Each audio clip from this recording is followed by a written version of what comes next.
जय हिंद दोस्तों, जय बिहार।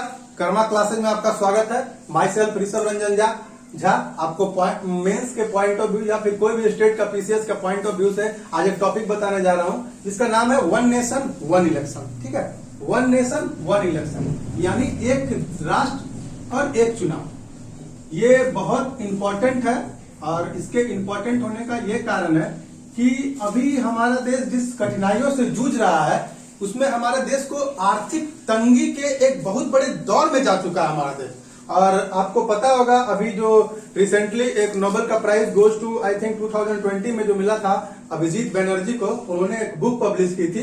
वो बुक में उन्होंने लिखा था कि आने वाले समय में 2026 में भारत की अर्थव्यवस्था पर बहुत प्रभाव पड़ने वाला है और भारत की अर्थव्यवस्था बहुत रिसेशन में जाने वाली है, बहुत डाउनफॉल होने वाली है। तो उसी के रिगार्डिंग हम इसमें कुछ तथ्य है उसको समझेंगे कि कैसे वन नेशन वन इलेक्शन में भारत की सरकार एक चुनाव नहीं होके अनेक चुनाव कराती है और उस चुनाव का खर्चा इलेक्शन कमीशन के द्वारा दिया जाता है। और इलेक्शन कमीशन भारत सरकार की एक संस्था है जिसका खर्चा मान लिया जाए सीधे तौर पर देखा जाए तो भारत सरकार के लोक लेखा निधि समेकित निधि, लोक समेकित निधि, इस सबसे ज्यादा संचित निधि से वो पैसा जाता है। ठीक है, तो उस पैसे को अगर एक चुनाव में इन्वेस्ट किया जाए तो बहुत सारे पैसों की बचत होगी और उससे हमारे देश के अलग अलग कार्यों में उसे इन्वेस्ट किया जाएगा। तो आइए समझते हैं वन नेशन वन इलेक्शन क्या है।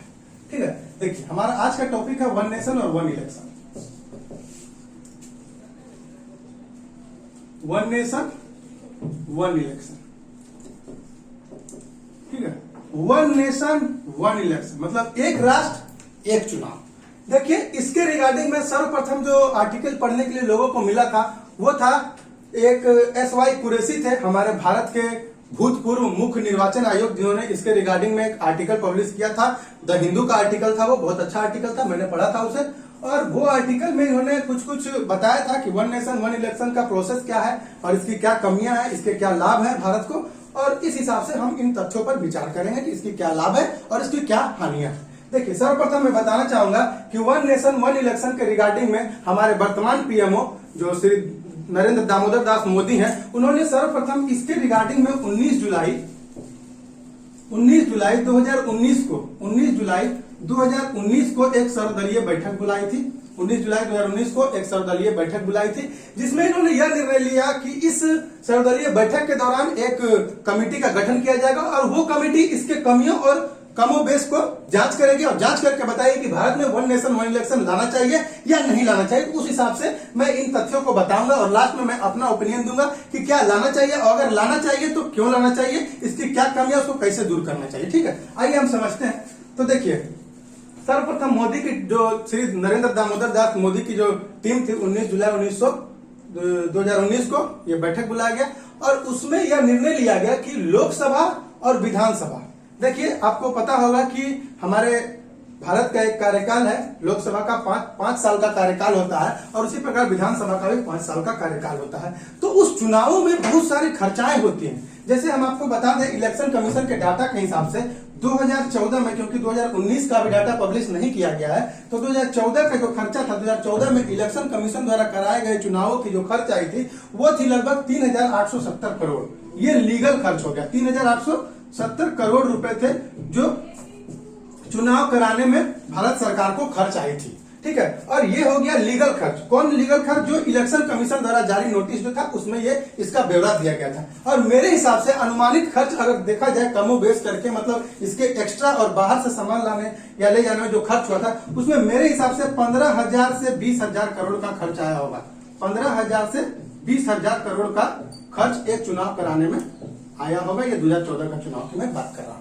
और ये जो नियम है उसके तथ्यों के बारे में मैं बता देना चाहता हूं कि ये नियम भारत पहली बार नहीं देख रहा है। ये नियम जब भारत में पहली बार गणतंत्र व्यवस्था की स्थापना हुई थी 1950 में, उसके दरमियान 1951-52 में जब पहली बार चुनावें कराई गई थी, तो पहली बार जो चुनावें कराई गई थी 1951-52 में, उसमें भी यही नियम था कि एक राष्ट्र एक चुनाव, एक राष्ट्र एक चुनाव। 1951-52 में भी सरकारें बनी थी और उस टाइम लोकसभा और विधानसभा का चुनाव एक साथ कराया गया था और उसके बाद 52 के बाद 57 में भी दूसरी बार भी विधानसभा और लोकसभा का चुनाव एक साथ कराया गया था। फिर 52 के बाद 67 में क्या हुआ था, 57 के बाद जो 67 का टर्म था, 57 के बाद 62 का जो टर्म था, 62 में भी चुनाव एक साथ हुई थी। 62 के बाद 67 का जो टर्म आया था उस टर्म में क्या हुई थी, कुछ छोटे छोटे राज्य, भारत राज्यों का संघ है, ये हमारे भारतीय संविधान के अनुच्छेद 1 में वर्णित है। तो 1967 में ऐसा हुआ था कि कुछ राज्य का जो पॉलिटिकल पार्टी बनी थी, वहां चुन के जो वहां का मुख्यमंत्री बनाया गया था, कुछ छोटी छोटी पार्टियों ने संगठन करके, जैसे बिहार में भी देख रहे हैं कि नीतीश कुमार और श्री नरेंद्र दामोदर दास मोदी जी की सरकार, दोनों गठबंधन करके सरकार बनाया गया। तो ऐसे ही 67 में सरकार बनाया गया था और वो सरकार गिर गई थी। और इससे भी सबसे जो मेन इफेक्ट पड़ा था, वो इफेक्ट 1971 से पड़ा था। 1971 से पड़ा था। 1971 से क्या पड़ा था कि श्रीमती स्वर्गीय इंदिरा गांधी जी ने क्या किया था कि 67 के बाद 72 में चुनाव होने वाला था, लेकिन उन्होंने एक वर्ष पूर्व ही लोकसभा को भंग कर दिया था। 67 का जो चुनाव था, 67 के बाद जो 72 में चुनाव होने वाली थी लोकसभा की, उसको इंदिरा गांधी ने एक वर्ष पूर्व भंग कर दिया था और इमरजेंसी की घोषणा कर दी गई थी। ठीक है, तो इस चीज को समझ चुके होंगे आप लोग। अब देखिए मैं बताता हूं कि इससे क्या होता है। देखिए एक चीज और समझ लीजिए, इसमें क्या है कि ये जो इलेक्शन है, वन नेशन वन इलेक्शन, इसमें एक कमिटी जो है वो पार्लियामेंट और असेंबली, देखिए ये जो कमेटी बनाई गई थी, मैंने बताया कि 19 जुलाई 2019 को नरेंद्र दामोदर दास की अध्यक्षता में एक सर्वदलीय बैठक हुई थी। उसके अंतर्गत एक कमेटी का निर्माण किया गया था। उस कमेटी ने कहा कि पार्लियामेंट यानी कि लोकसभा, ठीक है, यानी कि लोकसभा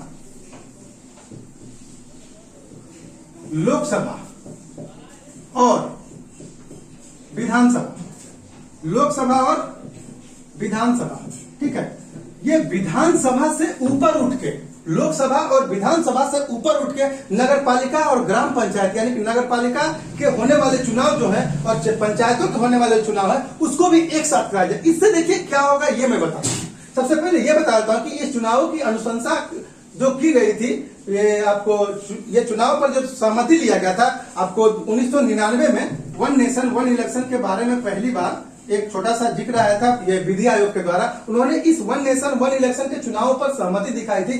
विधि आयोग के बारे में आप जानते ही होंगे, जिसका अभी वर्तमान में चेयरमैन है बलबीर सिंह चौहान। इसकी अनुशंसा की गई थी 1999 में। विधि आयोग की जो 170वीं रिपोर्ट आई थी, उसमें कहा गया था कि नहीं, देश में एक राष्ट्र एक चुनाव होना चाहिए। इससे क्या होगा, देखिए सबसे बड़ी बात जो मेरा ओपिनियन है मैं आपको बताता हूं कि इससे क्या होगा कि जैसे देखिए होता क्या है कि जो पार्टियां होती है, वो लोकसभा का चुनाव हुआ, फिर विधानसभा का चुनाव हुआ, तो इसमें क्या होता है ना कि जैसे देखिए वहां पे लोकसभा का चुनाव एक राष्ट्र लेवल पे होता है और विधानसभा का चुनाव एक छोटे राज्य के लेवल पे होता है। तो इसमें इलेक्शन कमीशन द्वारा बहुत सारे खर्चाएं होती हैं और खर्चाएं होने का कारण इसमें और एक सबसे बड़ी बाधा है कि जो राष्ट्र स्तर के नेता होते, जैसे कि अभी रिसेंटली आपने देखा कि बंगाल में चुनाव हुआ और बीजेपी की पार्टियां जो थी, उन्होंने क्या की, अपने जो सेंट्रल लेवल के नेता थे उन्हें वहां पे उतार दिया गया। तो इससे क्या होता है कि जनप्रतिनिधि जो होते हैं वो राजनीतिक मामलों में और राजनीतिक व्यवस्था में मतलब इतने बिजी हो जाते हैं कि आम लोगों की, जनता तक की जो पहुंच होनी चाहिए, जनता तक जो जाना चाहिए, मतलब जनता तक जो चीज पहुंचना चाहिए, वो चीज पे ध्यान फोकस नहीं कर पाते। देखिए होता क्या, अभी सुनिएगा कि 5 राज्यों में आज इलेक्शन है, इस साल, अगले साल आने वाले समय में फिर 3 राज्यों में होगा, फिर अभी देखिए यूपी में पंचायत चुनाव होने वाला है। तो इस छोटे छोटे मुद्दे में राजनीतिक पार्टियां जो होती है वो अपने मुद्दों से भटक के राजनीतिक गतिविधियों पे चली जाती है। तो इस चीज के बारे में बलबीर सिंह चौहान ने सबसे पहले 1999 में सहमति की थी और इसके बारे में अपनी 170वीं रिपोर्ट में बताया कि हाँ ऐसा होना चाहिए। ठीक है, तो उसके बाद कहा जाता है कि देखिए ये समझ गए कि ये पॉजिटिव पॉइंट था। अब देखिए इससे होने वाले निगेटिव पॉइंट के बारे में हम आपको बताते हैं कि इससे क्या होगा, देश के असर, या फिर छोटी छोटी पार्टियां इसको क्यों समर्थन नहीं दे रही है। छोटी छोटी पार्टियां इसको इसलिए समर्थन नहीं दे रही है, ये जब बिल के बारे में बात किया गया वन नेशन वन इलेक्शन के बारे में, तो इसमें क्या हुआ कि राज्य स्तर पर जो छोटी छोटी पार्टियां हैं, जैसे आपको हो गया झामुमो और भी बहुत सारी पार्टियां, मैं किसी का नाम पर्टिकुलर नहीं लेना चाहता हूं, तो बहुत सारी छोटी छोटी पार्टियां हैं, वो क्या, उनका क्या करना है, और उनका कहना कहीं कम बेश सही है। क्योंकि देखिए होता क्या है कि जब विधानसभा का चुनाव होगा और लोकसभा का चुनाव होगा और नगरपालिका और पंचायतों का चुनाव होगा, तो उसमें क्या होगा कि देखिए जब वन नेशन वन इलेक्शन लागू हो जाएगा तो उसके बारे में क्या कहा जाता है। देखिए आप वोट देने जाइएगा कहीं और वहां एक घर होता है, वहां पे 3 ईवीएम लगा हुआ होगा, 3 ईवीएम लगा हुआ होगा, ठीक है, 3 ईवीएम लगा हुआ होगा। 1 ईवीएम होगा लोकसभा के लिए, 1 ईवीएम होगा आपको विधानसभा के लिए, 1 ईवीएम होगा आपको नगरपालिका के लिए। तो इसमें क्या होगा कि जैसे पहले भी जब चुनाव होता था 1951-52 के समय, तो उस टाइम भी ऐसे, उस टाइम तो ईवीएम था नहीं, तो जो भी जैसे भी होता था, तीनों का चुनाव, 2 का चुनाव एक ही साथ किया जाता था, लोकसभा और विधानसभा के। तो इसमें क्या होगा ना कि क्षेत्रीय मुद्दा जो है वो राष्ट्रीय मुद्दों से हल्का हो जाएगा। ऐसे क्या होगा कि तीनों चुनाव में राष्ट्रीय स्तर की जो पार्टियां हैं वो कहीं ना कहीं भारी पड़ जाएगी और क्षेत्रीय स्तर की पार्टियां जो है वो कहीं ना कहीं कम पड़ जाएगी। तो इससे क्या होगा कि क्षेत्र में जो छोटी छोटी पार्टियों का अस्तित्व है वो समाप्त हो जाएगा और इस हिसाब से राष्ट्रीय स्तर की पार्टियां जो है वो इंक्रीज करते करते एक राष्ट्र लेवल की पार्टियां ना होकर पूरे वर्ल्ड मतलब एक राष्ट्र लेवल की पार्टियां होने के साथ साथ राज्य लेवल की भी पार्टियां हो जाएगी। तो इससे ये हानियां है, इसलिए इसको राज्य की छोटी छोटी पार्टियां जो है वो सहमति नहीं दे रही है। और देखिए इसको बनाने का नियम क्या है कि इसको बनाने के लिए पार्लियामेंट में, ठीक है, इसको बनाने के लिए अगर ये कमीशन आती है वन नेशन वन इलेक्शन, तो इसको बनाने के लिए पार्लियामेंट में मतलब हमारे संसद से 2/3 बहुमत से इसको पास कराना होगा। 2/3 बहुमत से इसको पास कराना होगा और उसके बाद यहीं पे ये कानून नहीं बन जाएगा, ये कानून यही नहीं बनेगा। इसके बाद क्या होगा कि 1/3 राज्यों से भी होकर गुजरना होगा, इसको 1/3 राज्यों से होकर गुजरना होगा, 1/3 राज्यों से होकर गुजरना होगा इसको, ठीक है, होकर गुजरना होगा, तब ये आ सकती है, जो कि पॉसिबल नहीं है अभी वर्तमान में, इस चीज को पॉसिबल नहीं है। राज्य इस चीज पे सहमति कभी नहीं दिखाएगी और इस चीज को कभी मान नहीं सकते, क्योंकि मैंने आपको बताया कि इसमें राष्ट्रीय स्तर के मुद्दाओं के सामने क्षेत्रीय स्तर के मुद्दाएं दब जाएंगे। देखिए मैं आपको बता देता हूं, ये चीज जो है ये पहली बार नहीं है, ये पहले भी आ चुका है 1-2 बार। और पहले तो मैंने आपको बताया कि 1952 से लेकर 67 तक इस चीज पर ऐसे स्तर पर चुनाव होते रहेंगे। और इसी के बारे में आपको पता होगा, अन्ना हजारे का नाम आपने सुना होगा, अन्ना हजारे का नाम आपने सुना होगा। उन्होंने जो लोकपाल का रामलीला मैदान में आपने देखा था कि भूख हड़ताल किया, तो उन्होंने अनशन किया था, उसमें भी उनके लोकपाल बिल के जो 7-8 नियम थे उसमें भी इस नियम को उन्होंने रखा था। और उसमें एक सबसे अच्छा जो नियम था, जो मुझे अच्छा लगा था, वो नियम मैं आपको बता देना चाहता हूँ। शायद एक भारतीय नागरिक होने के नाते आपको वो नियम जानना चाहिए और मैं इस चीज को बताता हूँ। देखिए उसमें एक नियम सबसे अच्छा नियम था जो मुझे अच्छा, वैसे सारे नियम अच्छे थे उसमें सबसे अच्छा जो नियम था राइट टू रिकॉल, ठीक है, राइट टू रिकॉल। देखिए राइट टू रिकॉल का मतलब होता है, राइट टू रिकॉल का मतलब देखिए क्या होता है, जैसे कि हमने किसी स्तर पे पार्टी चुन लिया, ठीक है, उसके बाद जैसे अभी हमने बिहार की मैं बात कर रहा हूं, बिहार में मैंने पार्टी का चुनाव कर लिया और ये चुनाव जो हो गया, इस चुनाव में हमने देखा कि जिस सरकार को हमने चुना है वो सरकार हमारे पक्ष में काम नहीं कर रही है, वो सरकार हमारे हिसाब से काम नहीं कर रही, जिस हिसाब से हमने जिस मुद्दे पे उसको चुना था उस हिसाब से वो काम नहीं कर पा रही है। तो हम राइट टू रिकॉल कर सकते हैं, मतलब कि हम उनके सरकार को गिरा सकते हैं, जो कि हमारे संविधान में ऐसा प्रावधान नहीं है। और मेरे हिसाब से एक भारतीय नागरिक होने के हिसाब से मैं ये कहना चाहता हूं कि भारत में यह प्रावधान होना चाहिए, क्योंकि यहाँ की प्रजातांत्रिक जो व्यवस्था है, ये लोकतांत्रिक जो व्यवस्था है, ये बहुत बड़ी व्यवस्था है और लोकतंत्र में इतना अधिकार होना चाहिए कि राइट टू रिकॉल का अधिकार मनुष्य के पास यानी भारत के नागरिक के पास ये अधिकार होना चाहिए और इस पर सरकार को ध्यान देना चाहिए। क्योंकि देखिए सरकार जिस मुद्दे पे आती है और जिस मुद्दे पे हम उसको चुनते हैं, अभी रोजगार का मुद्दा या फिर जिस हिसाब से जिस मुद्दे पर हम उसको चुनना चाहते हैं, वो मुद्दे पर सरकार काम नहीं करती है या फिर नहीं करने के कारण हम उसको राइट टू रिकॉल कर सकते हैं कि आपकी सरकार हमारे मुद्दों पर खरी नहीं उतर रही है, हम आपकी सरकार को हटाना चाहते हैं, यही है राइट टू रिकॉल। और देखिए एक चीज और ये होता है कि सबसे बड़ी बात क्या होती है कि वन नेशन वन इलेक्शन होने के कारण जो सबसे बड़ा मुद्दा है मेरे हिसाब से, कि देखिए जब वो चुनाव का टाइम आता है तो सांप्रदायिक मामलों में बंटवारा होना स्टार्ट हो जाता है, क्योंकि बहुत सारे नेताएं हैं जो सांप्रदायिक के हिसाब से अपने व्यक्तित्व के अपने भाषण को देते हैं, वो चढ़ के स्टेटमेंट को देते हैं, उस हिसाब से हम आपस में बैठ के उनके वोटों का निर्धारण करते हैं। तो ये भी एक बहुत बड़ा मुद्दा है कि चलो ठीक है, एक बार एक राष्ट्र में एक बार चुनाव होगा, हम एक बार सांप्रदायिक मामलों पर बहस कर लेंगे, उसके बाद फिर हम लोग सही से। लेकिन देखिए हानियां कहां है, हानियां एक ये भी है, एक छोटी सी हानियां मुझे ये नजर आती है इसमें कि देखिए जब चुनाव होता है तो उस दरमियान जब नेता हमारे दरवाजे पे आके हाथ जोड़ते हैं तो मुझे उस टाइम फील होता है कि नहीं, लोकतंत्र में मेरी हिस्सेदारी बहुत बड़ी है और मैं ही इस देश का राजा हूं, तभी मैं इसको चुन रहा हूं। इस मुद्दे के हिसाब से 2 बार होती है वो चुनाव, जैसे लोकसभा का चुनाव, विधानसभा का चुनाव, नगरपालिका का चुनाव, 3 बार हमें ऐसा मौका मिलता है जब हम मंत्रियों के सामने आगे खड़ा होते हैं, वो हमारे सामने झुक के कहते हैं कि हमें आप इस बार अपने जनप्रतिनिधि के रूप में चुनिए। तो ये भी एक अच्छा चीज है, लेकिन वन नेशन वन इलेक्शन कहीं ना कहीं भारत के हिसाब से ठीक है। और इस हिसाब से देखिए एक सबसे बड़ी बात है कि इसको लाने का जो बीजेपी का रोल था, रोल मॉडल ये था इसको लाने का कि अगर किसी राज्य में सरकार गिर जाती है तो वहां पे क्या करेगा, ये राष्ट्रपति शासन के हिसाब से कुछ लाने वाला, यानी कि ये लोकतांत्रिक विकेंद्रीकरण न होके ये एक यूएसए मॉडल पर आधारित मतलब राष्ट्रपति शासन के हिसाब से चलाना चाहती थी।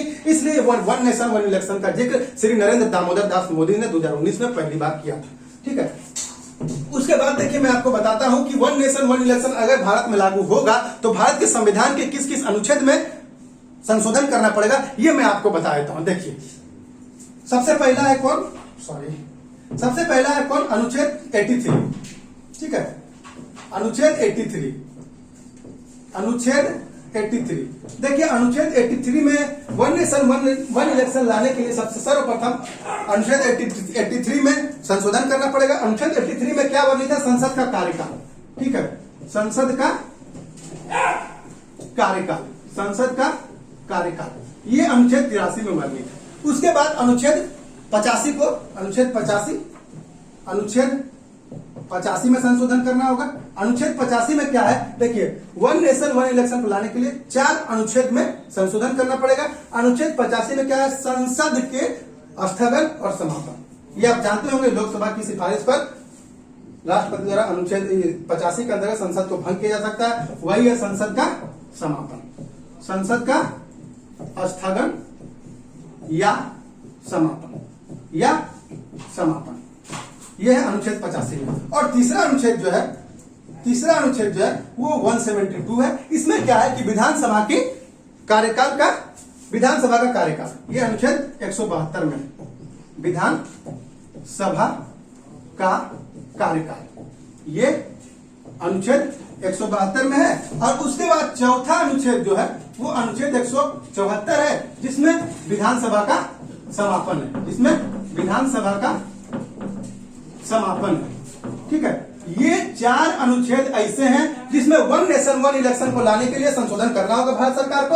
और एक नियम है जो भारत सरकार के द्वारा 1951 में बनाई गई थी, ये एक नियम है, उसको हम बता देते हैं। वो ये 4 अनुच्छेद में उसको संशोधन करना पड़ेगा। और एक नियम है जनप्रतिनिधि अधिनियम 1951, इसमें भी जनप्रतिनिधि अधिनियम 1951, जनप्रतिनिधि अधिनियम 1951, जनप्रतिनिधि अधिनियम 1951 में भारतीय संसद को वो संशोधन करना पड़ेगा। ये 5 तथ्य थे जिसमें मैं बता दिया आपको कि वन नेशन वन इलेक्शन को भारत में लाने के लिए कौन से अनुच्छेद में संशोधन करना पड़ेगा। और इसी हिसाब से अगर ये वीडियो अच्छी लगी हो तो आप इसको बहुत सारा प्यार दीजिए। जय हिंद, मिलते हैं अगले इतवार को एक नए उमंग, एक नई ऊर्जा और एक नई टॉपिक के साथ। हर संडे को मेरा इसी टाइप का एक वीडियो आएगा जो मेंस के हिसाब से बहुत सपोर्टिव होगा, और देखते रहिए हमको। इसी के साथ मैं आपसे विदा लेता हूं, फिर मिलूंगा। तो जय हिंद, जय बिहार।